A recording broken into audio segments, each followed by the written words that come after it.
эми мамлекеттер бири бири менен соодалашыш керек да. Бири бири менен экономический жактан дагы баардык жагынан соодалашпаса жашоо кыйын болуп калат. Эми бизден жер жемиштерди ала турган болсо, биздин жер жемиштер кымбаттайт. Себеби биздин дыйкандарыбыздын баарысы кымбатка сатайын деп аракет кылышат. Чоң пайда алып келет да.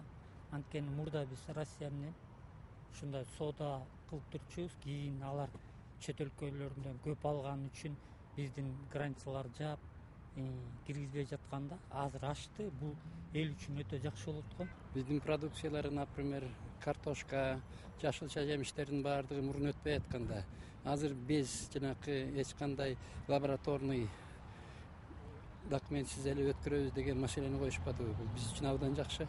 Бизде анчалык эме жок да, экспортко чыкчудай товарчы. Конечно, анча мынча адамдардын чөнтөгүнө түшүшү мүмкүн. Баягы дыйкандаргачы.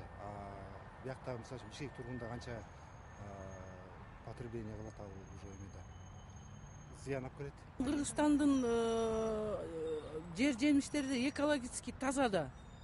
Таза продукт. Анан кийин эми тияка барса бул тим эле сапаттуу эле болот болуш керек деп ойлойм мен. Россия мамлекетиде жер жемиштерди алып, этсеттерди алып турса, иштеген кишилерге айыл чарба, мал менен иштеген кишилерге негизи жакшы эле болот.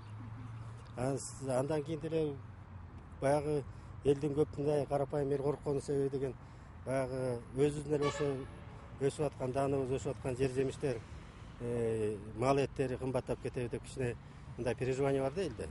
Кыргызстандын эгер дыйкандар болсо, ал пайдасын алып кетти. Ал жерге кымбатыраак сатышы мүмкүн. Россиядагы элдер үчүн бул жакшы эле болот. Себеби бизде сапаттуу жер жемиштер көп. Дыйкандар үчүн да жакшы, кымбатка сатканга дыйканга жакшы да. Менин оюмча пайда көп, потому что көп жер жемиштер сатылса, биздин адамдарда жумуш пайда болот, акчасы пайда болот, лучше будут жить, как бы, я думаю, только лучше.